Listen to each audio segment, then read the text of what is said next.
Radio INCAN, transmitiendo desde el Instituto Nacional de Cancerología para todo el Instituto y México, uniendo a la familia incansable del país. Hola familia incansable, ¿cómo están? Estamos en un nuevo capítulo de esta serie, de esta saga para la familia incansable. En esta ocasión tenemos el gusto de estar con la doctora Marisol Arroyo Hernández, médico neumóloga, quien es la encargada del programa Detección Oportuna del Cáncer de Pulmón aquí en el Instituto Nacional de Cancerología.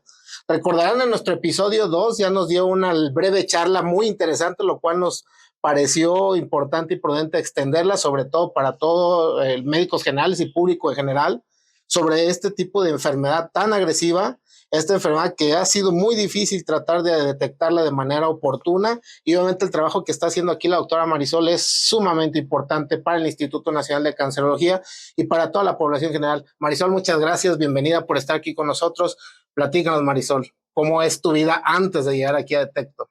Muchísimas gracias por la invitación. Realmente me gusta mucho hablar acerca de este programa, ya que pues es algo que hemos estado haciendo los primeros pasos, no solamente en el instituto en la detección oportuna y temprana de cáncer de pulmón, sino en México. Somos el primer programa que hay en México de detección oportuna de cáncer de pulmón. Realmente ustedes han escuchado hablar de otro tipo de cáncer que hay, inclusive programas a nivel mundial, a nivel nacional, jornadas. Realmente cáncer de pulmón no había tenido la oportunidad de tener alguna intervención para detectarse de forma temprana. Entonces nosotros empezamos a realizar este proyecto en junio del año 2020. ¿Qué pasó? Pues nos vino la pandemia. Entonces fue algo muy, muy complicado de empezar a hacer, pero realmente con muy buena respuesta del público en general para la detección de personas con factores de riesgo. Aparte, con tu especialidad muy requeridos para la pandemia, ¿no? Una enfermedad pulmonar, una enfermedad que estaba requiriendo todos los ventiladores de todo el país, pues y tu especialidad obviamente, pues estaban súper ocupados, ¿no? Tratando de parar la pandemia, pues sin duda un reto y algo difícil que fue para ustedes empezar en ese momento, pero sé que tienen buenos números, sé que les ha ido bien y sé que una enfermedad que tú ya me has comentado en el programa del episodio 2, que era, pues casi no era de lo que uno buscaba como para detectar de manera oportuna, cosa que sorprendió mucho. En la universidad nos explicaban mucho sobre las fibrobroncoscopías periódicas y que con eso hacías algo que también es muy invasivo. Platícanos cómo es la muestra o cómo es el programa. Bueno, el programa utiliza una modalidad poco invasiva, que es la tomografía de baja dosis. Esta tomografía tiene la característica que, así como su nombre dice, es baja dosis, o sea, es menos radiación que una tomografía convencional, la que normalmente todos conocimos en la pandemia, como habíamos platicado. Sí. Entonces, hacer este estudio hace que la detección de nódulos, es decir, lesiones muy pequeñas, sólidas en los pulmones, se puedan identificar de forma temprana y se pueda hacer un abordaje dependiendo de los factores de riesgo que tengan los pacientes para esta enfermedad, para poder detectar cáncer de pulmón a tiempo y darles un tratamiento con fines inclusive curativos. Ya lo ven, familia incansables, médicos familiares, médicos generales, es algo que se puede detectar, es algo que se puede hacer. La cosa es conocer más, buscarle. Nos vendían mucho en la universidad que era algo que era casi indetectable, que ya cuando nos damos cuenta ya estaba uno tosiendo sangre. Las películas nos las cuentan bastante bonito, ¿no? Es decir, uno fuma mucho, tose sangre, cáncer pulmonar. Y pues obviamente yo recibo con mucho gusto este tipo de noticias. No fumo, y promuevo que la gente no fume, pero es importantísimo que sepa que se tiene que hacer este estudio. ¿Cómo va a ser la periodicidad y cuáles son los requisitos de las personas? Ok, bueno, una persona que pueda tener factores de riesgo, que cumpla los criterios para ingresar, es una persona más de 50 años, que tenga el antecedente de haber fumado o que siga fumando. Nosotros calculamos algo que se llama índice tabáquico. Le pedimos a la persona que cuente el número de cigarros que fumaba por día y lo multiplique por el número de años, y eso lo dividimos entre 20 cigarros, que es lo que contiene una cajetilla. Claro. Si el número nos sale más de 20, es factor de riesgo para cáncer de pulmón. Entonces hacemos este algoritmo y quien sale arriba de 20 es alguien probable. Importante que lo sepan, porque en serio la gente, yo hago las historias clínicas de primera vez, me toca cada vez, tabaquismo. Para empezar, uno lo dejó hace mucho hacer el índice tabáquico, me confieso, soy culpable de ello. Y muchos médicos nos comportamos así, nada, ¿fuma o no fuma? ¿Positivo o no? Y por mucho tiempo en la universidad nos habían enseñado a calcular índice tabáquico y lo dejamos casi siempre a que la persona nos diga fuma o no fuma y casi el paciente cuando llega aquí dice, pues yo no fumo, pero ya cuando les buscas, empieza, bueno, pero un cigarrito al día, un cigarrito cada poco, realmente poco. Entonces obviamente mi pregunta es, a ver, cuéntame cuántos fuma al día para saber qué tanto es poco. Sí, realmente eso es muy real, o sea, subestiman los fumadores el número de cigarros que se han fumado durante su vida, pero cuando hacen la cuenta, pues sale un número bastante. Muy grande. Hoy por ahí también noté dentro de lo que nos estabas corrigiendo para el comercial que vamos a sacar, el humo de leña. Exactamente. Venimos de provincia, todos realmente es un país con un 80% de población de provincia donde todavía se acostumbra a cocinar con leña. ¿Cómo es eso? Fíjate que es una característica que tiene Latinoamérica y México como parte de estos países, que nosotros tenemos otros factores de riesgo diferentes a lo de Estados Unidos, Europa. Para cáncer de pulmón, las mujeres principalmente cocinaron con la leña, trabajan en sus hogares con la combustión de la leña y eso es un factor de riesgo para presentar cáncer de pulmón.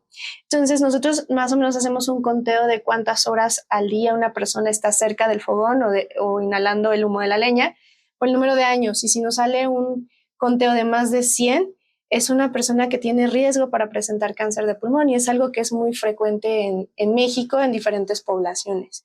Entonces, nosotros también buscamos esta otra población, al igual que los pacientes que tienen diagnóstico de POC.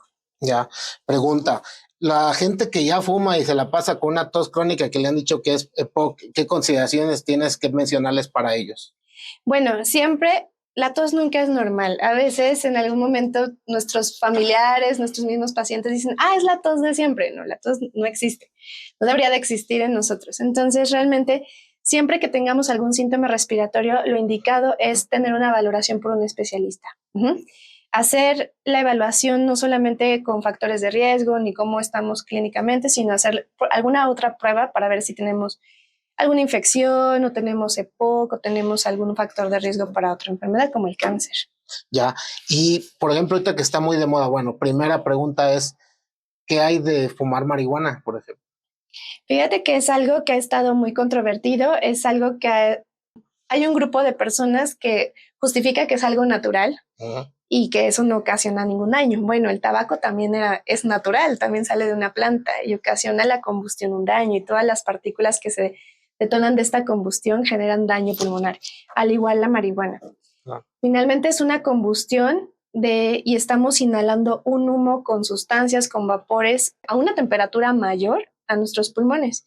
Y esto ocasiona lesiones pulmonares de forma crónica y de forma aguda. Hemos visto mucho daño pulmonar agudo que puede simular inclusive al COVID o a la influenza, pero que no está dado por una infección. Ya. Y la gente, por ejemplo, las nuevas generaciones, el vape, ¿qué opinas del vape? Ok, el vape, ¿qué ha pasado con el vape? No tiene mucho que salió, tiene unos 10, por mucho 12 años que tenemos disponible para toda la población estos sistemas electrónicos de administración de nicotina, pero son sustancias que también no deberían de estar dentro de nuestro cuerpo, ¿no? Son inhalantes, son varias sustancias que se ha documentado que algunos o muchos de ellos ocasionan cáncer, pero como no ha pasado mucho tiempo de que salió, no hemos visto todavía las consecuencias que va a ocasionar el uso de los vapeadores. Entonces, no es algo que nosotros recomendemos y sabemos que dentro de los líquidos que se vaporizan o se hacen un aerosol, se inhalan y que pues pueden ocasionar cáncer, no es algo que vayamos a recomendar como algo seguro. Claro. Y una pregunta que yo sé que va a ser recurrente, al menos sé que me la van a preguntar o van a poner ahí en los comentarios. ¿Qué opinas de los temazcales? Los temazcales. Temazcal, bueno, ha sido desde hace mucho tiempo una rutina milenaria, de hecho, para estar dentro de un sauna donde hay una temperatura mayor, vapor, y uno está conviviendo ahí realmente en este tipo de actividad. ¿Qué pasa con los temazcales? Es vapor, es temperatura mayor. Nosotros lo único que hemos revisado en los pacientes y en la literatura es que puede existir un riesgo más alto de infecciones. Claro. Siempre y cuando el temazcal no tenga ninguna salubridad, ¿no? O sea, no se esté limpiando bien los ductos por donde sale el vapor. Existe una infección, es una infección bacteriana, en el cual es una infección que es característica de todos los ductos de los sistemas de ventilación y es muy común encontrar este tipo de infección en lo que son los yates, los cruceros, los gimnasios o los hoteles. Entonces, Doctora, pues, te nos fuiste bastante fifí en este aspecto. Conozco temazcales que son desde cercos de ladrillo con una lona y la fogata nada más Sí. ahí, hasta algo peor que todavía eso. Cuando hablaste de infecciones, pues obviamente lo primero que se vino a la mente fue esporotricosis o cosas por hongos asociadas al pasto, donde sea que hagan la parte rudimentaria, o la otra, los aspergillus o quizá coccidioides por la parte sonora, eso por la parte sonora. Bueno, sí, por la parte Y de ahí la hacen los localización. temazcales, los tienen hechos en lodo, literalmente, y los usan muy poco, y cuando los usan, los prende. Por ejemplo, yo hice medicina interna en Sonora y siendo acá del sur, de esta parte, pues no viví la coccidiomicosis hasta que prendí mi primera vez el aire acondicionado, Sí. el abanico, no sé cómo le llaman ellos, los coolers. Ajá. Y así me fue la bienvenida que me dio Sonora. Pero bueno, eso sería tema de otro punto. Nada más para terminar este punto y continuar con la siguiente parte. Cáncer pulmonar es, en el Instituto Nacional de Cancerología, es la clínica sin duda más exitosa que existe en el INCAN, por las publicaciones, por todos los protocolos de investigación, etcétera, etcétera, etcétera. ¿Cómo estamos en incidencia de cáncer pulmonar? Realmente, desafortunadamente, bueno, la incidencia es baja, pero la mortalidad es muy alta. Eso es lo que distingue cáncer de pulmón. Se detectan pocos casos si lo comparamos con cáncer de mama, cáncer cervicuterino, cáncer de próstata. Esos son tipos de cánceres más frecuentes, pero la mortalidad es mucho más alta. Eso es lo que lo hace tan importante este diagnóstico, que podemos salvar vidas. Hemos escuchado que con cáncer de mama, la detección temprana, podemos salvar miles de mujeres. Aquí cáncer de pulmón, esto es lo que hace importante el programa, detectarlo a tiempo, porque como habíamos platicado, pues si la televisión nos dice que al final de los síntomas, cuando ya uno tose sangre y ya se acaba ahí la vida, ahí es cuando se diagnostica, ¿no? Entonces eso es lo importante de cáncer de pulmón. Y ya tenemos medible o documentado el impacto del programa Detecto sobre la incidencia del cáncer pulmonar, al menos aquí en el instituto, o todavía nos falta tiempo como para saber, bueno, este es el impacto que se ha generado, detectarlo a tiempo. No, fíjate que conforme vamos teniendo resultados, podemos compararlo con la literatura, que hay otros datos internacionales. Sí. Es importante comentar que los datos europeos mencionan que por cada 320 tomografías que se hacen en un programa, se detecta un caso, o sea, se salva una vida. Okay. En nuestro programa, por cada 100 tomografías, se detecta un caso. ¿Eso qué quiere decir? Se necesitan menos estudios de lo que se ha documentado de forma internacional para detectar una persona y salvar una vida. Algo que me gusta compararlo para que tengan una idea de, bueno, la importancia de hacer la tomografía de baja dosis es que si comparamos con otro tipo de cáncer, por ejemplo, cáncer de mama, se necesitan 1900 mastografías en promedio para detectar un caso. Y aquí estamos hablando de solo 100 tomografías para salvar una vida. Ok. Este programa va a salir y lo van a ver en cualquier momento, como siempre, y como decían por ahí, estamos siempre a un clic de distancia. Cualquier gente puede venir, incluso que no sea paciente ni familiar del INCAN puede venir, tienen los requisitos, puede venir y localizarlos a ustedes. Sí, tenemos todas nuestras redes sociales, pueden buscarnos como Detecto INCAN o Clínica Detecto. También tenemos un teléfono donde se pueden comunicar para agendar una cita, acudir aquí al instituto para que puedan agendar su cita en la clínica de tórax. ¿Qué es el teléfono? El teléfono se lo voy a dar, es el 55 89 75 97 55. De todos modos, familia incansable, los vamos a poner aquí abajo, pero es importante que sepan que estamos salvando vidas, están salvando vidas. Es un cáncer que es 100% mortal y que obviamente se detectaba muy a destiempo, y hoy están haciendo algo súper importante. Como familia incansable uno se siente orgulloso siempre que uno salva la vida, por eso lo homogenizo. Pero bueno, te agradezco mucho esta información importante. Ahora, no quisiera dejar pasar algo importantísimo, aprovechar que eres neumóloga y que estamos a unos cuantas horas, días de conmemorar el Día Internacional de Lucha contra la Tuberculosis. Quería ver si podías hablarnos un poquito al respecto de este día y qué acciones se van a tomar, se toman dónde y dónde hay que acudir y qué es lo que tenemos que identificar. Ok, bueno, el Día de la Lucha contra la Tuberculosis es pues muy importante, es de las infecciones más antiguas que existen, pues alrededor del mundo. y que muchas personas tal vez me han llegado a comentar así, ¿de a poco sigue existiendo la tuberculosis? Sí, sí existe, y en México es altamente prevalente.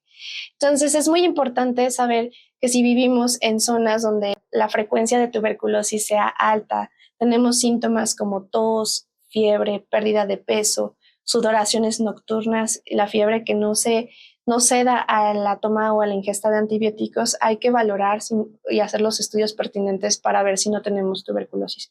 La tuberculosis se detecta desde el primer nivel de atención, o sea, no es necesario llegar con el especialista. Claro. En centros de salud saben muy bien manejar tuberculosis, dan el tratamiento, dan seguimiento a los pacientes que reciben su tratamiento para que sea un tratamiento efectivo y así estas medidas podamos en algún momento erradicar la tuberculosis. Sí, definitivo, existen los programas en los centros de salud. Todos los jóvenes que están haciendo ahorita su servicio social en las clínicas rurales tienen ese programa muy activo.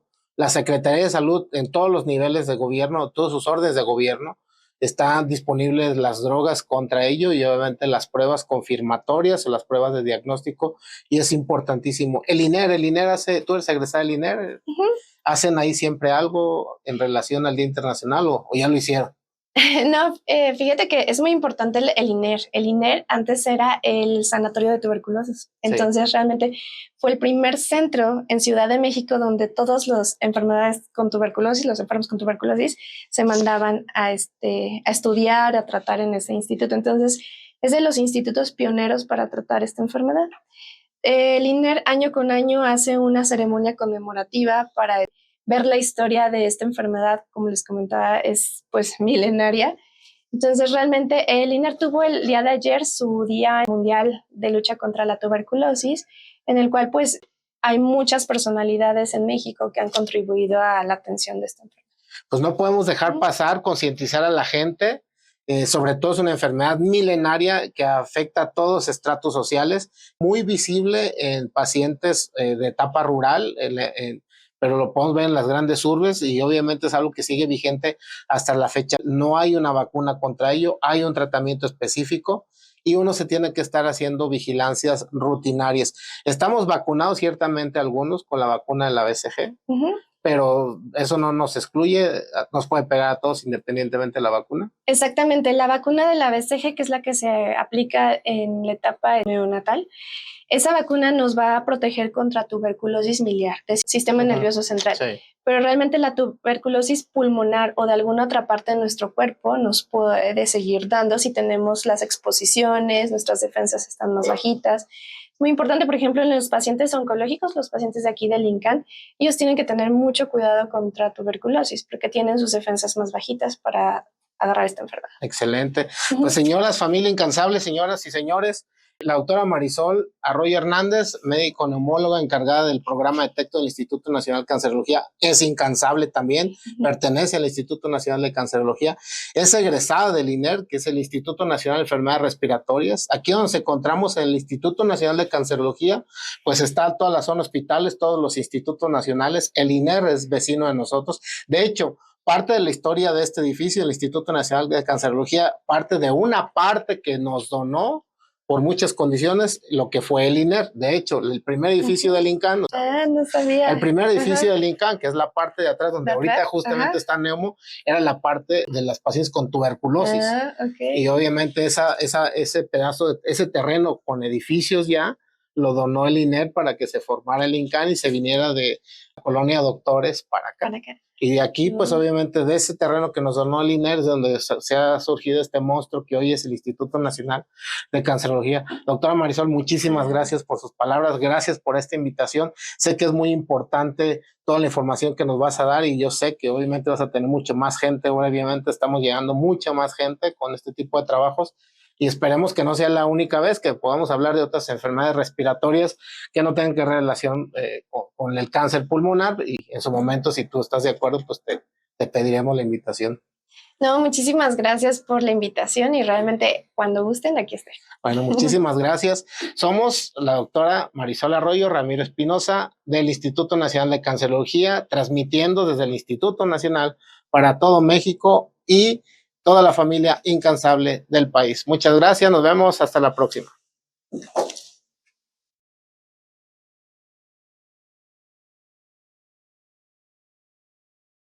Esto fue Radio INCAN.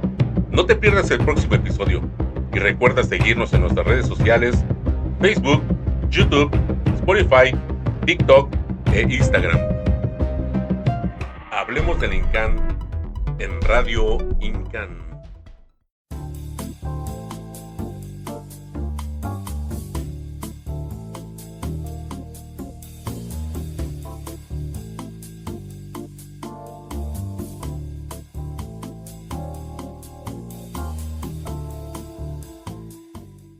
Instituto Nacional de Cancerología.